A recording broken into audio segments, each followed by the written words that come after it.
Hello friends, आपका स्वागत है हमारे यूट्यूब चैनल अंकित लेक्चर 2 पर। हम पढ़ रहे थे बीएससी फर्स्ट ईयर मैथ का एक चैप्टर जिसका नाम था सदिशों का समाकलन। हमने उसकी जो पार्ट फर्स्ट था यानी जो एक्सरसाइज जो फर्स्ट थी उसके बारे में अध्ययन कर लिया है और उसके एग्जाम्पल भी अध्ययन कर लिए। ठीक है, अब हम उसकी जो नेक्स्ट मतलब जो उसका नेक्स्ट पार्ट है उसके बारे में हम अध्ययन करेंगे। नेक्स्ट पार्ट में क्या बोला गया है? नेक्स्ट पार्ट में बोला गया है कि रेखा समाकलन निकालना है। यानी क्या निकालना है? रेखा का समाकलन, लाइन इंटीग्रल। ठीक है, तो हम पढ़ेंगे आज लाइन इंटीग्रल और क्या होता है उससे संबंधित कुछ एग्जाम्पल करेंगे। ठीक है, तो चलिए स्टार्ट करते हैं आज का वीडियो। क्या है कि सबसे पहले हम पढ़ेंगे रेखा समाकलन। रेखा समाकलन क्या होता है? रेखा समाकलन कहा यानी कोई वक्र है, मान लो कि ये कोई वक्र है। ठीक है, ये कोई वक्र मान लिया हमने। ठीक है, और इसके अनुदिश कोई रेखा है, ये कोई सरल रेखा है, ये कोई वक्र है, इसके अनुदिश मान लो ये कोई सरल रेखा है। ठीक है, और तो हमें क्या करना है, इस रेखा का इस वक्र के सापेक्ष हमें इसका इंटीग्रल करना है। यानी क्या कहता है, किसी वक्र के अनुदिश किए गए रेखा का समाकलन ही क्या कहलाता है? लाइन इंटीग्रल कहलाता है, लाइन इंटीग्रल। ठीक है, हमें ये तो पढ़ना है। तो ठीक है, तो चलिए पढ़ते हैं।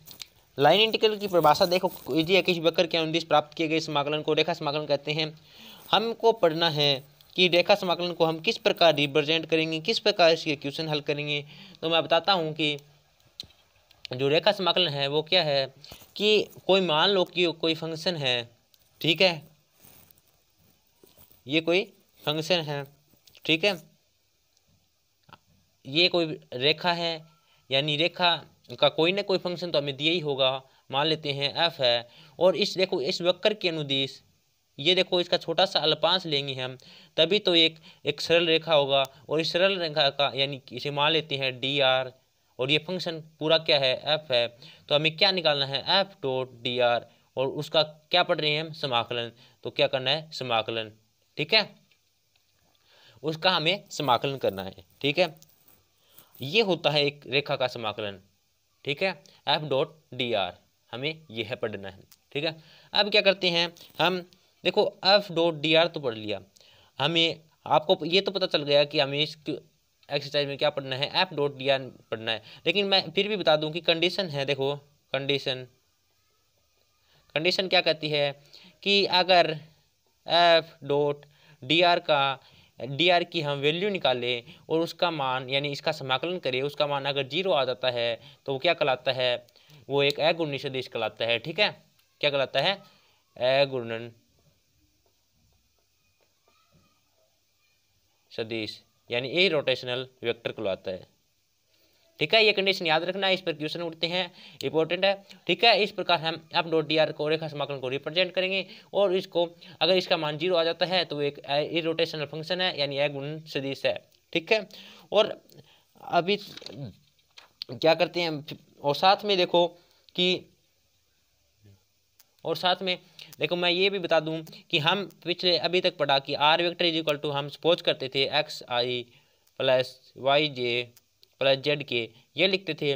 अब देखो वहाँ पर तो हम मतलब आर वेक्टर निकालना था, अब यहाँ पर क्या है? डी आर निकालना है, डी आर लेके आना है। तो डी आर को किस प्रकार लिखेंगे हम? डी आर को लिखेंगे, करना कुछ नहीं है, सेम वैसे ही है। डी आर की अगर डी लेके आए हैं तो क्या हो जाएगा? डी एक्स आई प्लस डी वाई जे प्लस डी जेड के। ओके, ठीक है, डी आर वेक्टर को इस प्रकार लिखेंगे। ओके, तो अब करेंगे हम इसके क्वेश्चन। आपको देखो मेन बातें इसकी परिभाषा थोड़ी पढ़ लेनी है, इसकी परिभाषा के बारे में पढ़ लेना है। और रेखा समाकलन क्या होता है आपको पता हो गया कि कोई वक्र है, उसके अनुदिश अगर हम उस एक रेखा का समाकलन करेंगे जो हम वो क्या कहलाता है, हमारा रेखा समाकलन कहलाता है, लाइन इंटीग्रल कहलाता है। ठीक है, वो किस प्रकार रिप्रेजेंट करते हैं, एफ डॉट डी आर लिखते हैं। और फिर उसके साथ हमने देखा कि कंडीशन अगर एफ डॉट डी आर की वैल्यू यानी समाकलन करें, अगर उसका मान 0 आ जाता है तो इसे इरोटेशनल फंक्शन बोलते हैं। ठीक है, और अभी तक हमने पिछले लेक्चर मतलब जो अभी पीछे क्वेश्चन किए अभी तक हम उसके अंदर देखा कि आर वेक्टर की जल हम सपोज करते थे एक्स आई कैप वाई जे कैप जेड के कैप। ठीक है, लेकिन यहाँ डी आर वेक्टर है, हमें तो डी आर की जरूरत पड़ेगी, तो डी आर की जगह क्या आएगा, डी एक्स आई प्लस डी वाई जे प्लस डी जेड के। ठीक है, यहाँ तक समझ में आया। देखो इजी है वैसे तो। अब हम इसकी एक एग्जाम्पल कर लेते हैं, इसका एग्जाम्पल नंबर फर्स्ट देखते हैं। ओके, तो चलिए ये रहा इसका एग्जाम्पल नंबर फर्स्ट। इसके माध्यम से आपको पता चल जाएगा कि अभी हमने क्या देखा और इसको किस प्रकार हम हल करते हैं। तो चलिए एग्जाम्पल नंबर फर्स्ट क्या कहता है कि एफ डॉट डी आर है, हमें बोला गया है कि एफ डॉट डी आर की वैल्यू निकालनी है, जहाँ एफ इजिकल टू यानी जो फंक्शन का मान दिया गया है, और सी है यानी बोला गया है कि कोई सी है यानी कोई वक्र, वो कोई वक्र है। ठीक है, यानी वो वक्र एक्स और वाई के अंदर है। ठीक है, ये दो फलन है उसके अंदर है। ठीक है, और बिंदु बोला गया है 0 0, यानी आप हमको मानना है कोई ये वक्र है और इसके अंदर हमें कोई इतनी यानी इसके सापेक्ष कोई ये रेखा है, इसका समाकलन करना है।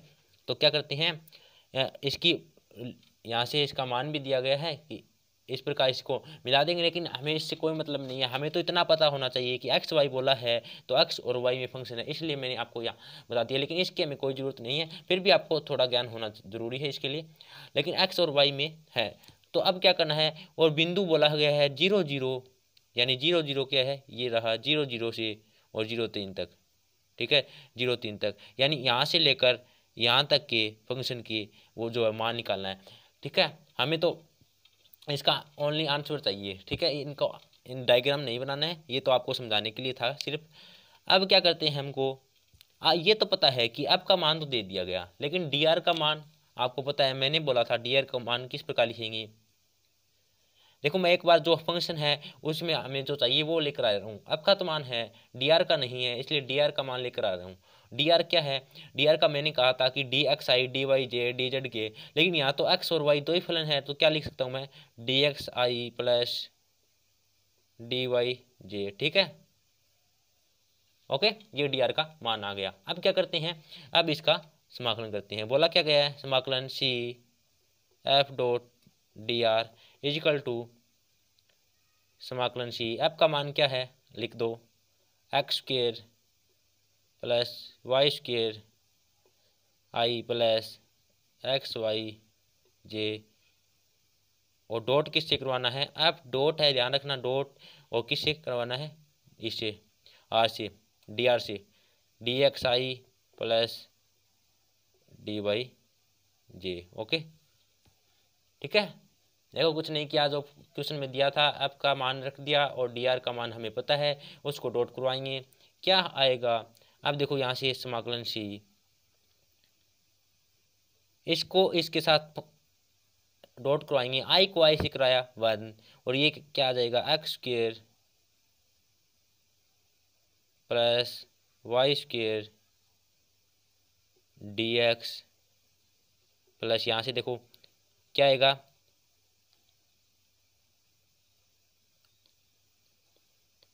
X y d y. Okay, ठीक है, ये मान आ गया। अब क्या करते हैं, ये देखो समाकलन इसके साथ है, इसको अलग अलग कर देते हैं, समाकलन का निशान चिन्ह इसके साथ भी लगा देते हैं, क्योंकि दोनों फंक्शन अलग अलग, हमें इसको अलग अलग रूप में इसका डेरिवेटिव करना है। तो क्या करते हैं, अब देखो हमें कंडीशन क्या दी गई थी, क्वेश्चन में बोला गया था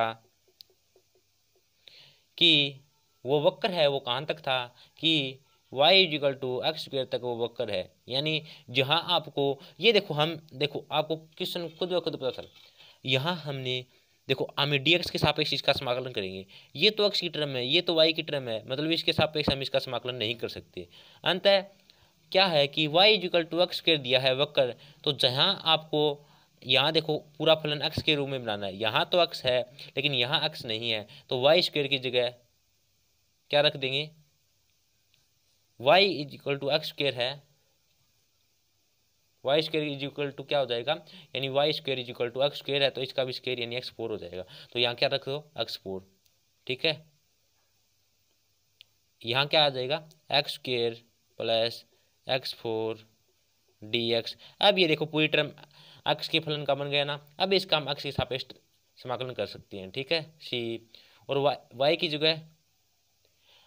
जगह नहीं रखना हमें, तो पूरा फलन y में लेके आना है, क्योंकि y के सापेक्ष समाकलन करेंगे तो अक्ष की जगह रखेंगे हम, अक्ष की जगह क्या रखेंगे y की पावर, यानी इन दोनों साइड के y की, यहाँ से देखो क्या आएगा, अक्ष की वैल्यू क्या आएगी अंडरूट y, तो रख दो अंडरूट y, और y क्या होता है यानी y की पावर 3/2 और dy, ठीक है। और साथ में हमें फंक्शन तो दे दिया गया, लेकिन बोला गया था कि क्वेश्चन में क्या दिया गया था, क्वेश्चन में दिया गया था कि इसको मतलब जो अक्ष का मान है वो 0 से 0 लेकर यानी 0 से 3, यानी जो अक्ष की हमें लिमिट भी तो देखनी है अक्ष वाली टर्म की। देखो अक्ष की कहाँ से है, 0 से लेकर, यहाँ 0 ही है क्या, 0 से लेकर 3 है, सॉरी यहाँ 0 से लेकर 3 और यहाँ 9 है, गलती से मिस्टेक हो गया। यहाँ 0 से लेकर 3 यानी रख देंगे 0 से लेकर 3 और यहाँ क्या रख देंगे 0 से लेकर 9, ठीक है। अब इसका समाकलन करती हैं, तो चलिए करती हैं अब इसका समाकलन।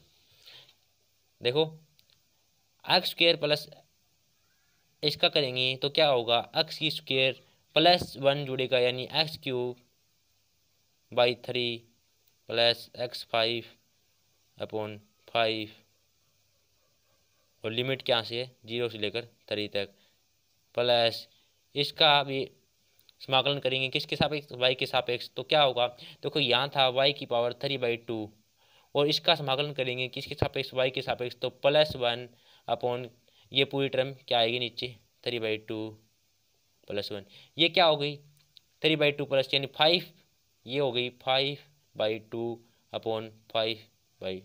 तो यहाँ से क्या आ जाएगा, ये 2 ऊपर चला जाएगा, यानी क्या लिख सकता हूँ मैं, इसकी जगह लिख सकता हूँ 2/5 y 5/3 और 0 से 9, ओके। यहाँ से समझ में आ गया ना। अब क्या है, इसकी लिमिट रख देते हैं, इसकी लिमिट रखते हैं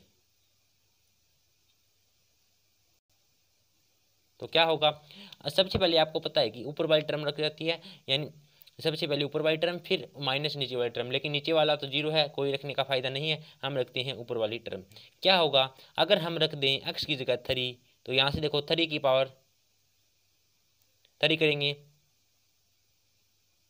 3 की पावर 3 करेंगे यानी 27 और 27 में 3 से डिवाइड करेंगे 9, प्लस यहाँ देखो अगर x की जगह 3 रखें और 3 की पावर 5 करें तो क्या 3 × 3 यानी 3 की पावर 5 कितना होता है 243, ओके। तो रख दो 243/5 प्लस इसी प्रकार यहाँ y की जगह 9 रख दो, ठीक है। y की जगह 9 रखेंगे तो क्या होगा, यहाँ देखो 9 रखेंगे y की जगह, तो 9 है वो 3 से तो कैंसिल हो जाएगा, 9 यानी 3 से 3 और 3 की 5, देखो मैं बताऊं कि y की जगह 5 और 3 है और y की जगह मैं कहूँ 9 रखना है, तो 9 की पावर y/3 है, तो इसको क्या लिख सकता हूँ मैं, इसको लिख सकता हूँ ना 3 की पावर 3 × 5/3, 3 से 3 कैंसिल यानी 3 की पावर 5 लिख सकता हूँ ना। तो इसे क्या कर दो 3 की पावर 5 क्या होगा 2/5 और 3 की पावर 5 कितनी होती है 243, ठीक है। यहाँ से देखो यहाँ तक समझ में आ गया ना। अब क्या करते हैं, अब इसको हल कर दो, देखो यहाँ से भी 5 कॉमन आएगा, इसका लघुत्तम लेके हल करना, यानी मैं एक बार 1/5 बाहर लगा ले लेता हूँ और यहाँ से क्या आएगा, यहाँ से आएगा 9 × 5 यानी इसका मैंने लघुत्तम ले लिया था और फिर 5 को बाहर निकाला, प्लस 243 और प्लस 243 × 2 कितने हो जाएंगे 486 = क्या आ जाएगा, इसको सरल करेंगे, इसको देखो 2 4 3 और इसको 4 8 6 एंड टोटल कितने हो गए, टोटल हो गए 7 7 4, ठीक है। और अपॉन में क्या चला था 5। ओके, यहाँ तक समझ में आ गया ना। और यही इसका क्या है आंसर। इस प्रकार हमको क्वेश्चन को हल करना है, ठीक है।